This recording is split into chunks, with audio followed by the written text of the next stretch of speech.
As you can tell, you can see we're going to be on a roller coaster ride of urine today. This is the nephron, this is filtration, this is reabsorption. We are talking about the functional unit of the kidney. Now, when we think about the kidney, the goal, do not look at this will scare you. The goal of the kidney is to reabsorb as much water and as much solute from the bloodstream as possible while filtering out some bad stuff and filtering out some excess stuff. Okay, that's the goal. So just step back, take a breath, and realize that the kidney's goal is simply to reabsorb a lot of things and to get some stuff out that we don't need. Okay, so let me point out the big structures here. This is going to be the glomerulus, okay? Within Bowman's capsule, you've got all these capillaries coming in, and they are going to basically squeeze out some fluid into this tubule.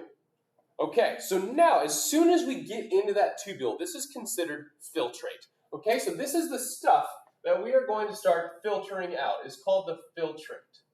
Okay, so if that leaks out of the capillaries into the tubule, it's called filtrate, and now we are on a mission to reabsorb and then excrete any excess stuff out. So let's walk through each and every step. In this first section, this is going to be called the proximal convoluted tubule. Proximal because it's closest to the glomerulus, and convoluted because in reality it'll be all twisted up, like, you know, a convoluted person is a very twisted person, right? So this is the proximal convoluted tubule. At this part of the tubule, it's relatively short, but we will be reabsorbing a lot of water and a lot of sodium chloride, salt, right? And as we go through this, remember that water loves to follow salt. So when salt goes out, water loves following. In the reverse, if salt comes in, water likes to also stay in. Okay, so let's look at the proximal convoluted tubule and see what we're talking about, okay? So, to get your bearings, this is the tubule lumen. So this is inside the hollow section of the tubule. This is where our filtrate is, okay? These are your cells of your tubule. You can see that they are simple cuboidal, okay? They're cubes.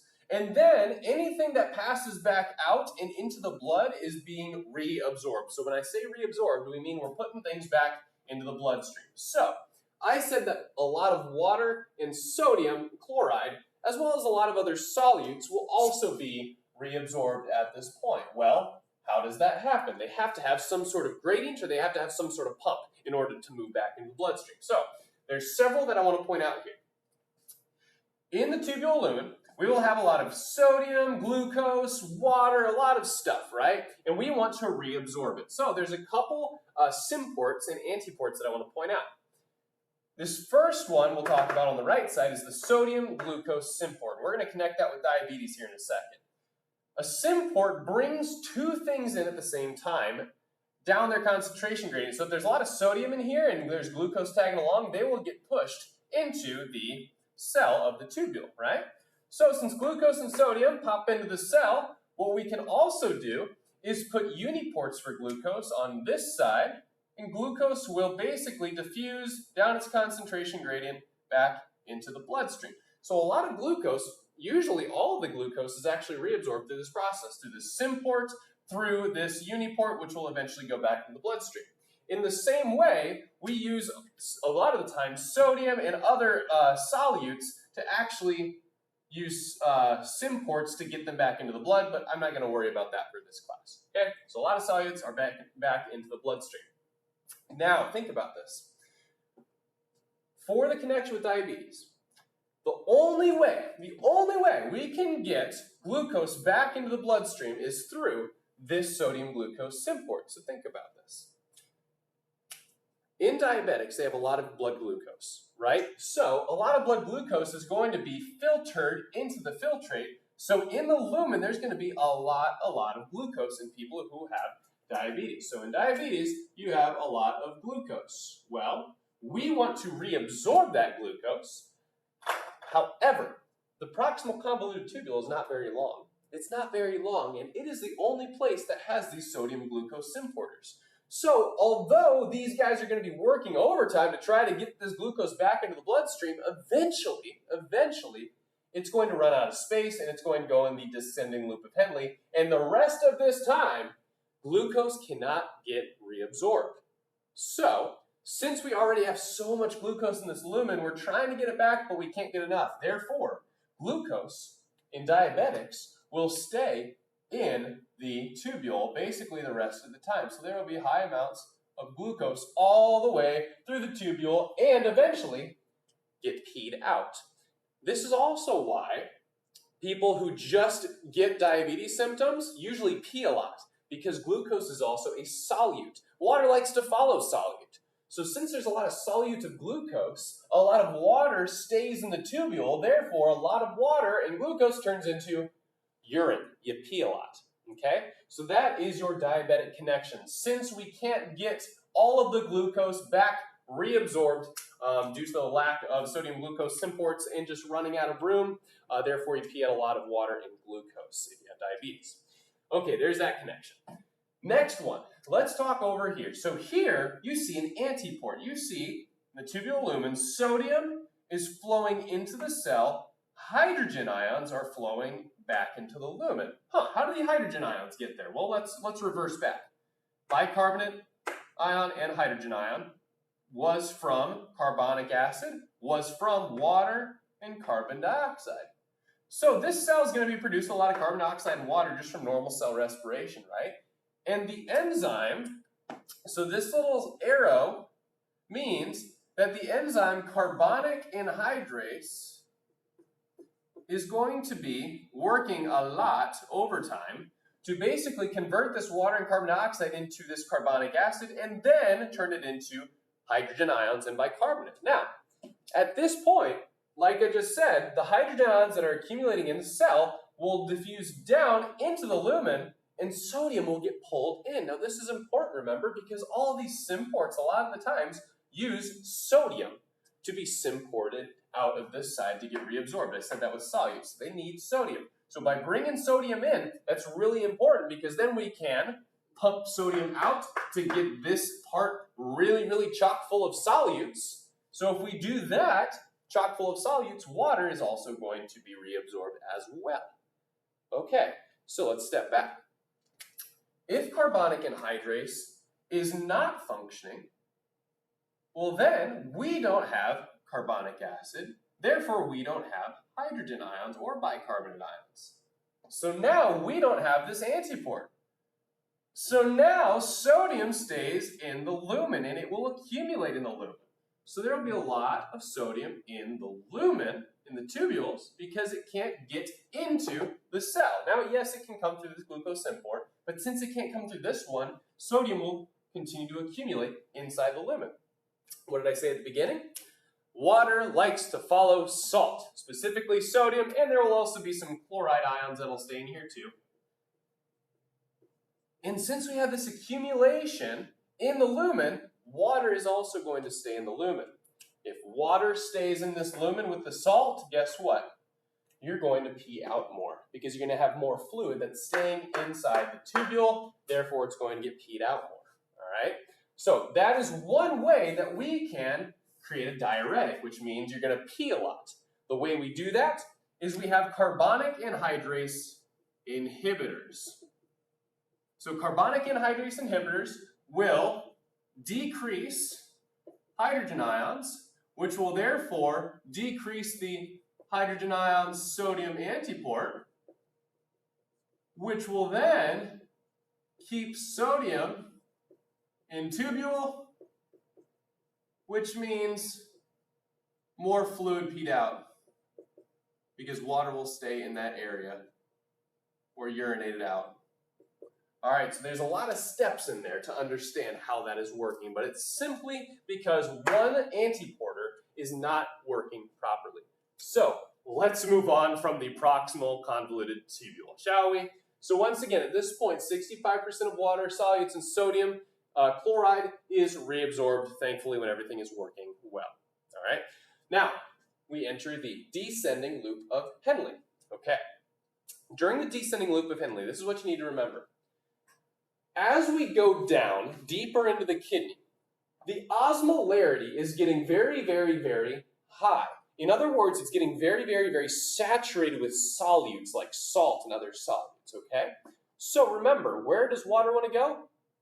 Towards the salt, towards the solute. So if it's getting saltier and saltier as we go down, water is going to want to move out, which it does. Okay, so in the descending loop of Henle, water will be flying out, especially in this thin section because it's squamous epithelium. Water is going to be moving out, and eventually 15% of the water is reabsorbed. So now we have 65% plus 15%.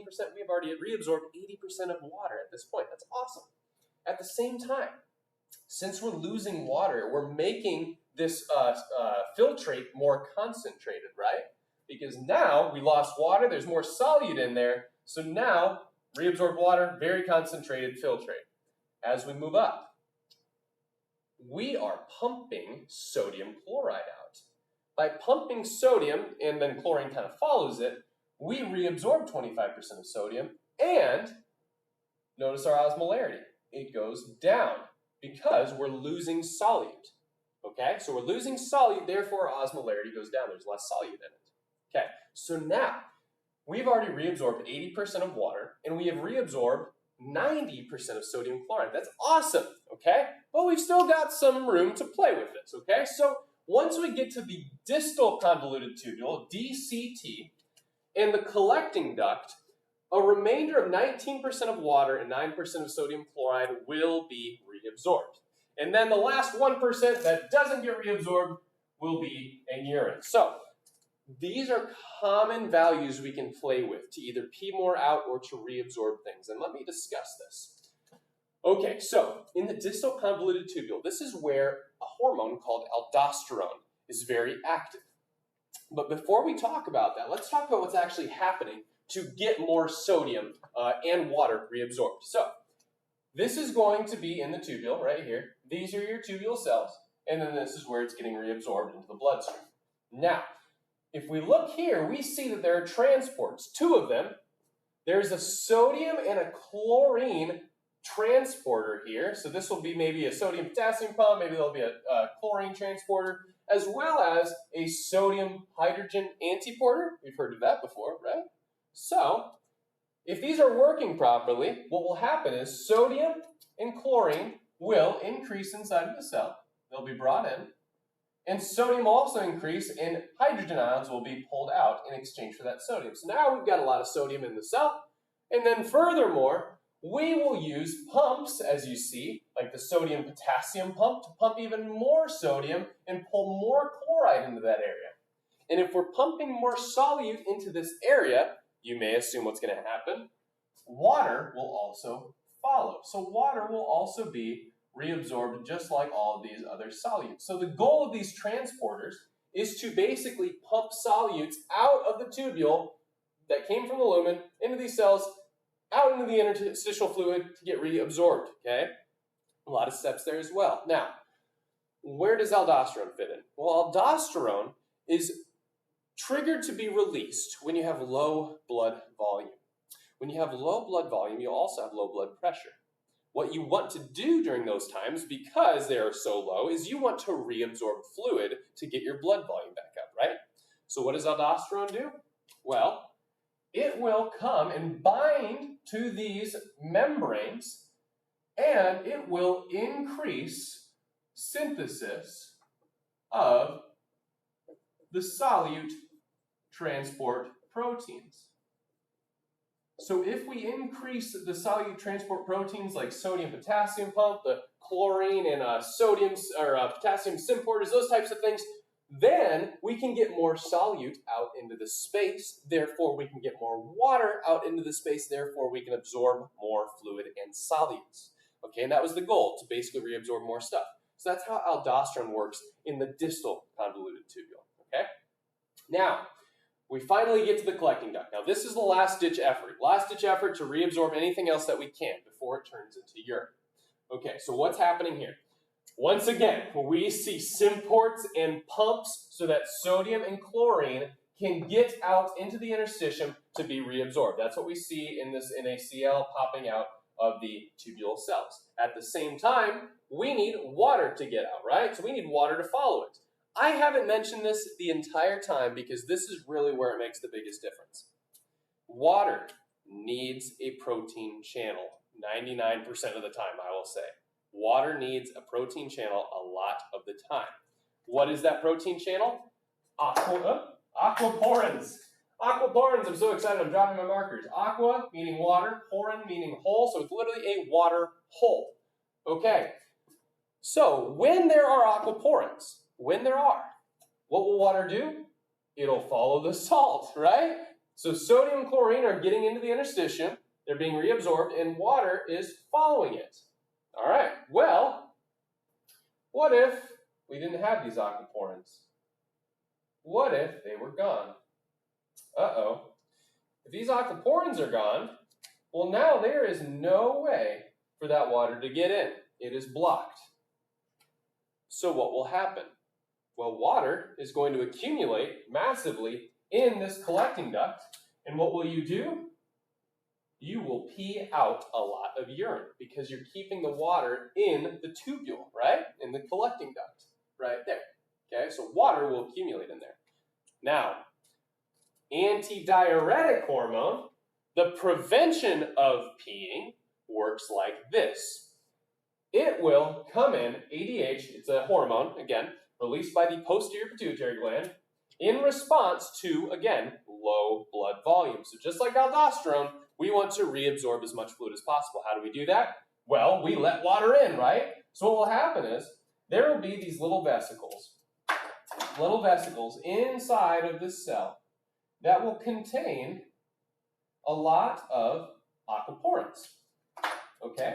So what will happen is all these aquaporins are inside of the cell, and we need to get them to the surfaces, right? To increase the water transport so we can reabsorb the water and get the blood volume back up. So what happens when ADH comes in, it tells the cell, hey, put those proteins on the outside of my cell.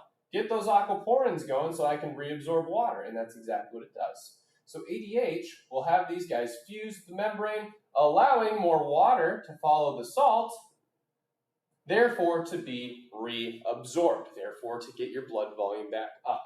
So ADH, if you want to write it, it increases aquaporins. So water follows salt so that water is reabsorbed. Okay?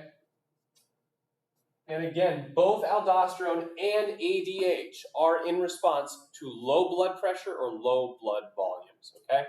So, thank you for watching. This is a very detailed explanation of the nephron in the kidney. And in reality, you have millions of nephrons. So this is happening constantly throughout the day, filtering out so many liters of blood every day. So, thank you for watching. If you have any questions whatsoever, drop them in the comments below. There's a lot going on here, so I expect some questions.